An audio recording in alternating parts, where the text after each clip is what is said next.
Bueno, ya estamos con imagen en la pantalla, jóvenes. Buen día, va a ver un comprendido. Buen día, doctor. Se ve la imagen. Gracias. Perfecto, entonces. Vamos a hablar ahora del tema de las vías biliares.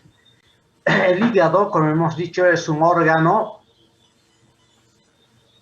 que funciona como un laboratorio, cuyos productos son de secreción interna y de secreción externa. La secreción interna corresponde a células especializadas en los hepatocitos que elaboran químicamente el glucógeno. En tanto que otras células van a ser las encargadas de elaborar la bilis y entonces se produce la secreción externa.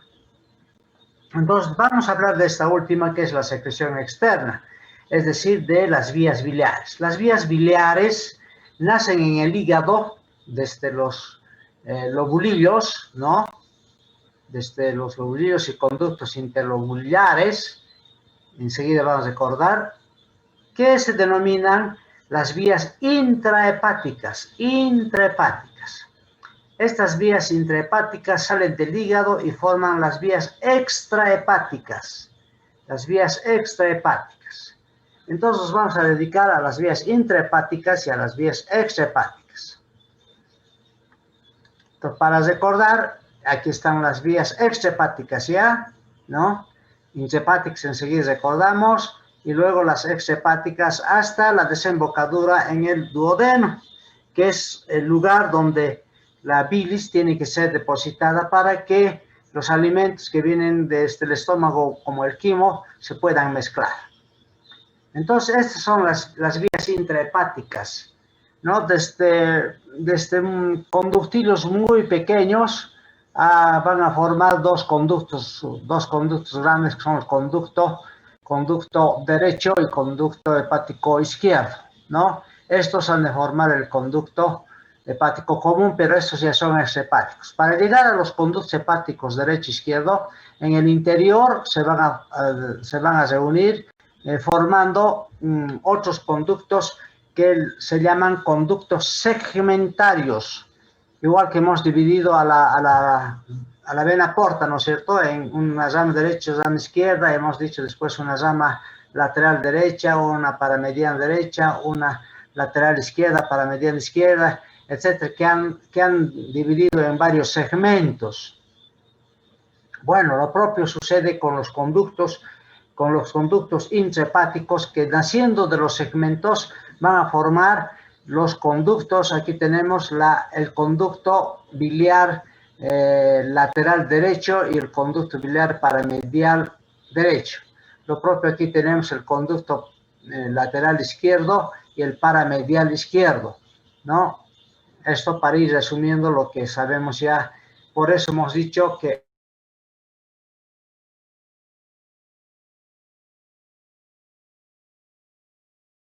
esto es la vena porta, ¿no? Y sus ramas, y ahí se introducen para dar lo que hemos dicho. Y acompañan las arterias. Aquí está la arteria hepática, con su rama derecha, su rama izquierda igualmente. Y los conductos biliares también acompañan a la misma ramificación de la porta. Aquí están, ¿no? Tenemos entonces, como hemos dicho, en el lado izquierdo la rama lateral izquierda y la paramedial izquierda. En el lado derecho, la lateral derecha y paramedial derecha. Y esos a su vez se dividen. Recordemos que en el lado izquierdo dan el segmento 2, 3 y 4, ¿no? Que es el lóbulo cuadrado. En el lóbulo derecho tenemos el 5, 6, 7 y 8, excepto el lóbulo caudado, que tiene su distribución propia, que es las venas porta posteriores. Bueno, estas son las vías que desde el lobulillo, aquí tenemos un lobulillo como ejemplo, nacen los conductillos, ¿no? Los conductillos biliares, intralobulares primero y luego lobulares, y estos se van a formar entre los conductos segmentarios, que también se llaman lateral y para medianos izquierdos, lateral y para medianos derechos. Estos a su vez se van a reunir más o menos al llegar al ilio y van a formar el conducto hepático derecho y el conducto hepático izquierdo. Ambos se reúnen más por fuera del hígado y forman los conductos hepáticos extrahepáticos, que ya se ven así, ¿no? Los conductos extrahepáticos derecho e izquierdo.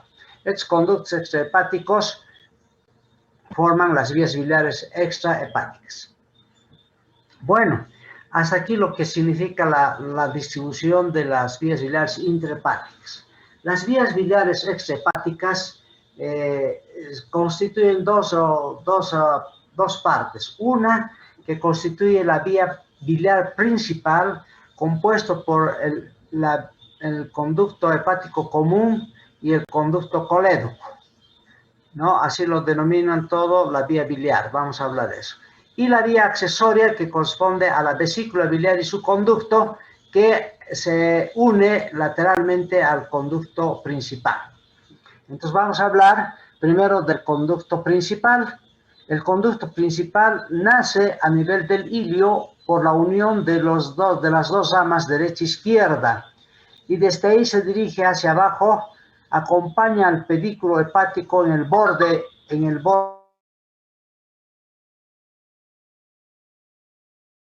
corresponde a la porción pedicular. Luego el conducto se encuentra por encima del duodeno, ¿no? Es supraduodenal también. Luego pasa detrás del duodeno, entre el duodeno y el páncreas. Es la porción pancreático-duodenal. Es pancreático-duodenal o retroduodenal. Y luego desciende por el interior del páncreas, de la cabeza del páncreas, es la porción intrahepática, y finalmente se abre en la pared del duodeno, es la porción intramural. Bueno, de esa manera, el conducto principal, desde su origen a su terminación, mide aproximadamente de 8 a 10 centímetros, de los cuales el conducto hepático común viene a tener más o menos 3 a 4 centímetros, y el conducto colédoco, que viene a ser la unión del hepático con el cístico, este corresponde a el resto, ¿no? 6 centímetros. Bueno, de esa manera tenemos al conducto biliar principal, cuya relación se puede dividir en tres partes: una por la porción pediculada, otra pancreático duodenal, que hemos dicho detrás del duodeno, y otra la intrapancreática y intramural. Y observamos entonces, en la porción pediculada, el conducto hepático primero se encuentra en el lado libre, en el lado derecho de la arteria y de la vena porta, ¿no? Y en el epíplogo menor. Consiguientemente, como acompaña esto, está formando lo que nosotros conocemos el hiato de Winslow, ¿no es cierto? El orificio del hiato de Winslow, el orificio del aumento menor. Bueno, esto es por lo que corresponde. Hacia atrás, el conducto principal biliar, que ya viene a corresponder al colédoco, está con la vena cava inferior, ¿no? A través del orificio del aumento menor. La arteria hepática, en su relación con el conducto biliar principal, está en el lado izquierdo del conducto, y principalmente se relaciona con la rama derecha, ¿no? de la arteria, que cruza el conducto biliar por delante de la arteria de la rama derecha y hasta por delante de la arteria cística, que va a nacer precisamente de esta rama derecha. Entonces son las relaciones que tenemos a nivel del pedículo. Detrás de la cabeza del páncreas, o en la parte, mejor dicho, del duodeno y de la cabeza del páncreas, donde se introduce la porción retroduodenal. Como su nombre indica, está detrás del duodeno y delante de la cabeza del páncreas. Ahí se relaciona con ambos órganos importantes a este nivel. Luego, en la cabeza del páncreas se introduce dentro del parénquima y haciendo un curso cóncavo del lado derecho, con la concavidad del lado derecho, se inclina entonces hacia el duodeno, al tiempo de que en el trayecto intrapancreático alcanza el conducto de Wilson, y ambos se unen antes de llegar a la pared del duodeno, y juntos terminan abriéndose en la papila mayor, en la caráncula mayor, en la ampolla de Vater, o pancreático biliar, o bilio pancreático de otros autores, ¿no? Ampolla de Vater. Y aquí se va a envolver de fibras musculares que son el esfínter de Oddi o pancreático biliar. Entonces aquí tenemos primero a los conductos hepáticos derecho e izquierdo, y luego el conducto hepático común. Como ven, pasa por delante de la rama derecha de la arteria hepática y de la arteria cística. Luego se sirve al conducto cístico, que viene de la vesícula, y forma el conducto colédoco. Y así el conducto colédoco formado pasa detrás del duodeno y llega a la cabeza del páncreas. Ya en el páncreas, mejor dicho, ya en el duodeno, se abre por una dilatación que se llama la ampolla de Vater o pancreático biliar, ¿no? Y ahí tenemos un orificio que es la caráncula mayor, donde desemboca en la pared posterior interna de la segunda porción del duodeno, la porción descendente o presrenal, como ya en alguna oportunidad al referir la relación del duodeno. A nivel de la pared del duodeno, miren, la vía biliar principal y la vía pancreática de Wilson, ¿no? El colédoco y el Wilson, así se llaman también, se van a reunir para formar la ampolla y el orificio de desembocadura. Pero aquí se han formado las fibras musculares. Evidentemente, el conducto principal biliar, sus fibras musculares son escasas, ¿no? Y tiene una capa mucosa, son las dos capas principales que tiene. Estas fibras musculares, al pasar por el duodeno, se engruesan estas fibras circulares y forman el esfínter biliar, ¿no? Y es el esfínter del colédoco. Y a nivel de la desembocadura del conducto de páncreas, del conducto de Wilson, también hace otro esfínter independiente para el conducto de Wilson.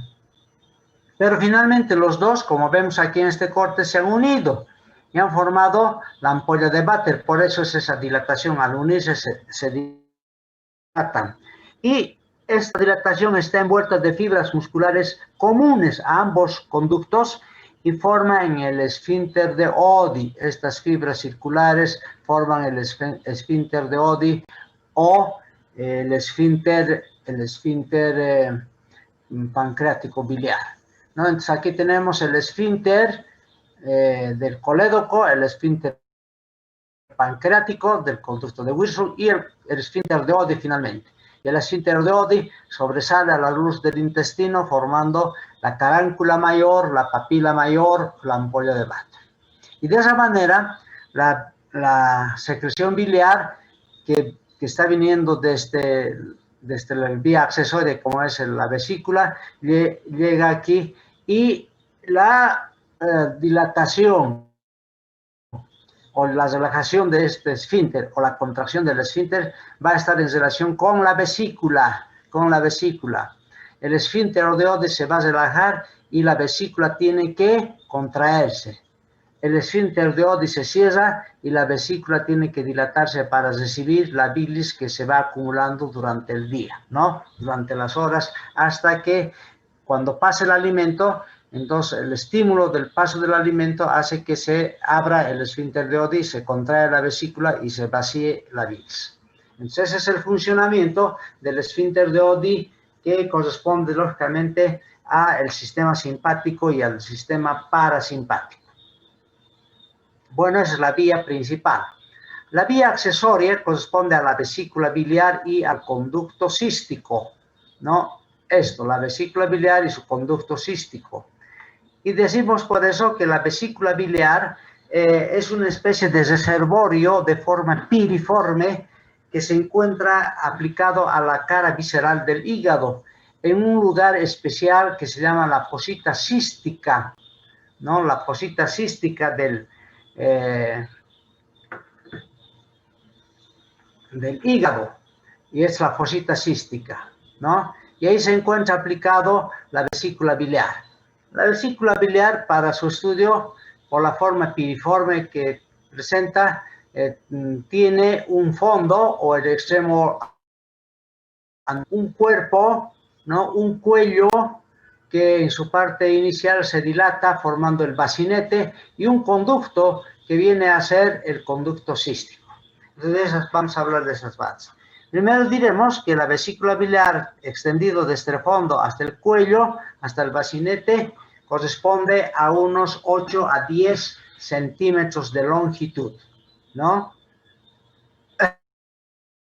8 a 10 centímetros de longitud. Y en su parte más ensanchada tiene 3 centímetros de diámetro, ¿no? Es lo que ocurre en sus dimensiones, que también son dimensiones, todos siempre son relativas, no son absolutas. Bueno, la vesícula biliar, al alojarse en la fosita cística, entonces sus relaciones son del fondo del cuerpo y del cuello. Del fondo, el fondo de la vesícula está dirigido hacia adelante y hacia abajo. Vamos a ver.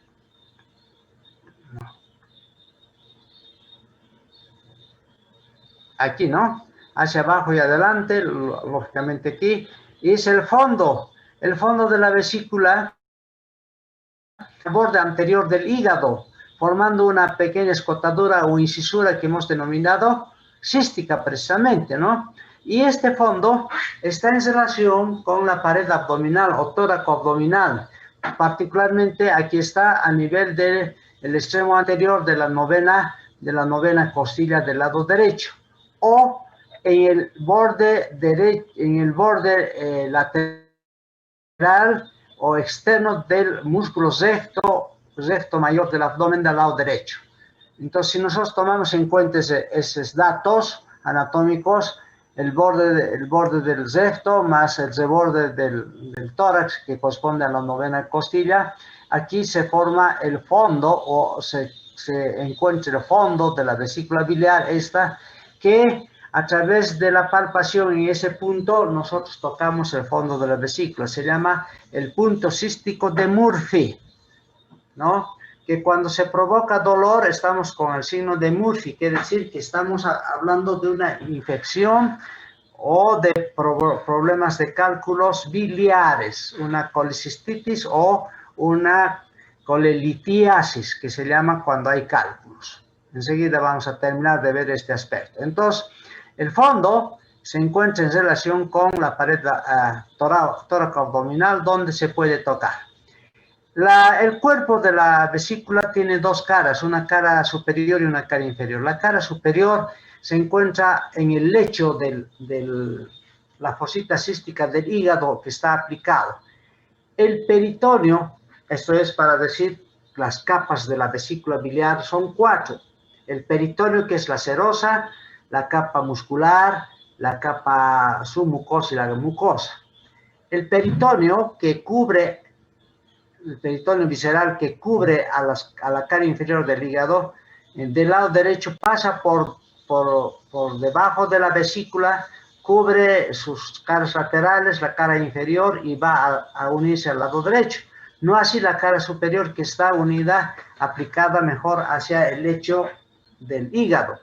De tal manera que la vesícula por eso está aplicada contra el lecho a través de la serosa, ¿no? Que es la primera capa que lo cubre y que lo aplica al hígado.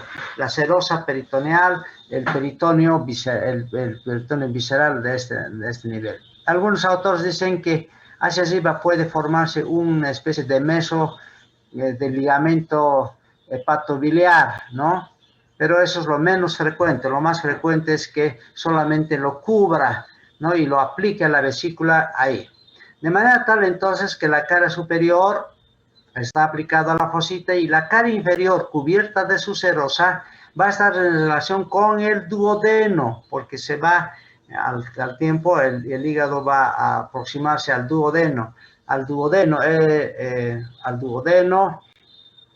principalmente al ángulo entre que forma la primera y la segunda porción, y la primera porción y la segunda porción, ¿no? Ahí se encuentra entonces la vesícula biliar en relación con él. Es un órgano que está muy próximo al duodeno, donde se puede hacer una fístula, una apertura de ambos cuando hay obstrucción de esto, y entonces se hace una fístula artificial. Es lo que ocurre entonces con la vesícula en el cuerpo. El cuello, que está dirigido hacia atrás, hacia arriba, no se va haciendo más estrecho y en su inicio se dilata formando esto que se llama el bacinete. El bacinete es una dilatación de concavidad superior, y donde se ubica un ganglio, el ganglio de Masgaine. Este ganglio de Masgaine es un ganglio centinela de la inflamación de la vesícula. Si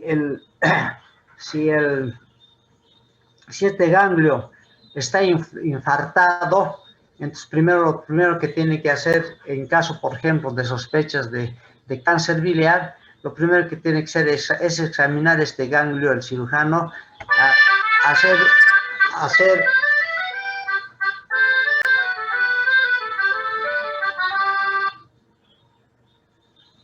hacer entonces un análisis anatomopatológico inmediato, y entonces el ganglio de Masgaine, que vamos a comentar también luego, entonces nos va a dar esta información. Bueno, esto es el bacinete. Entonces, a partir del bacinete se encuentra el conducto cístico. El conducto cístico es tortuoso, tiene una longitud más o menos de 3 a 5 centímetros de longitud, ¿no? Esto es, y se dirige oblicuamente hacia abajo y a la izquierda.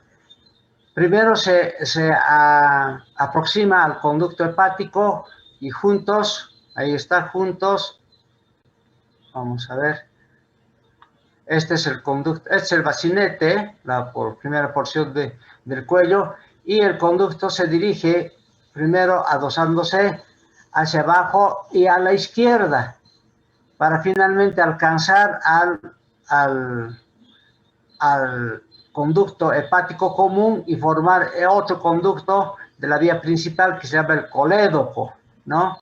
Y de esa manera el conducto cístico termina en el conducto colédoco. Así se ha constituido entonces la vesícula biliar y su conducto, ¿no? Y aquí tenemos la vesícula biliar, el bacinete, el bacinete, y luego ya la parte del conducto cístico que va hacia el conducto hepático. En un corte el conducto cístico se ve así, tiene una serie de pequeñas válvulas internas de Heister, que se llama válvulas Heister, y que a veces son motivo de que en esas válvulas se detenga el vaso biliar, ¿no? Que es el sedimento, y que se conviertan en cálculos, ¿no? Eso es el riesgo de estas válvulas, o semiválvulas, porque no son válvulas completas. Y luego ya el conducto cístico, antes de que el conducto principal biliar sea retroduodenal, se une al conducto hepático y juntos desembocan a formar el conducto colédoco. Bueno, aquí tenemos un corte de vesícula biliar, y así vemos a la vesícula biliar internamente con una mucosa arrugada, ¿no? Una mucosa de una coloración verduzca por la concentración que se va a formar de la bilis. Entonces tenemos el fondo, el cuerpo, el cuello y su conducto como tal, el conducto cístico. Lo mismo acá, vesícula biliar, esta es la relación con el duodeno, con el ángulo, como hemos dicho, lo propio aquí, ¿no? En la primera porción, la segunda porción. Aquí tenemos al conducto, este es el bacinete, y las válvulas de Hister que les he dicho, y finalmente el conducto cístico. Lo mismo aquí, el bacinete y el conducto cístico. Bueno, ya hemos hablado del esfínter y hemos hablado de la ampolla. La vesícula biliar, que es esta, está irrigada junto con las vías biliares por arterias propias. Las arterias de la vía biliar principal corresponden a ramitas que proceden de la arteria hepática, ya sabemos nosotros, ¿no? Y mientras que la arteria cística es una arteria propia para la vesícula que nace de la rama derecha de la arteria hepática. Esta se dirige hacia el lado derecho, alcanza al conducto cístico y con él a la vesícula. Al llegar a la vesícula se divide en dos ramas, una rama inferior para la cara inferior y una rama superior para la cara superior. Y de esa manera es irrigada la vesícula. La arteria cística, que nace de la rama derecha de la arteria hepática, cruza un triángulo. Este que está dibujado aquí se llama el triángulo de Calot. El triángulo de Calot. Este triángulo de Calot está formado por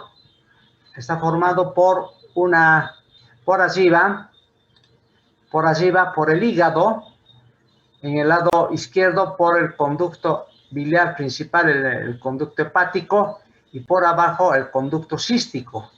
Ese es el triángulo de Calot o hepatobiliar. Hepatobiliar porque participa el hígado, hepatobiliar. En este triángulo se encuentra la rama derecha de la arteria hepática y la arteria cística. ¿Y por qué estamos haciendo énfasis en este triángulo? Porque para trabajar, para hacer la operación de la vesícula biliar, primero se tiene que ligar la arteria cística y el conducto cístico a este nivel, ¿no? Y entonces primero encontramos el triángulo, examinamos el triángulo de Calot y ahí encontraremos a la arteria cística, ¿no? Para eso se necesita ubicar y formar el triángulo de Calot. Bueno, es la arteria cística que nace de la rama derecha de la arteria hepática, pasa detrás del conducto hepático, vean ustedes, y alcanza al bacinete, es el bacinete, y luego se divide en una rama inferior y una rama superior. Al cruzar por detrás a las vías biliares, forman aquí otro triángulo, el triángulo biliocístico, así se llama, porque está formado por la arteria cística por arriba, el conducto cístico por abajo y el lado izquierdo por el conducto hepático común, que es este. Y aquí se ve claramente el triángulo biliocístico o de Boudet. Boudet se escribe con B grande y dos Ds, Boudet, ¿no? Entonces, aquí se han formado dos triángulos, el triángulo de Boudet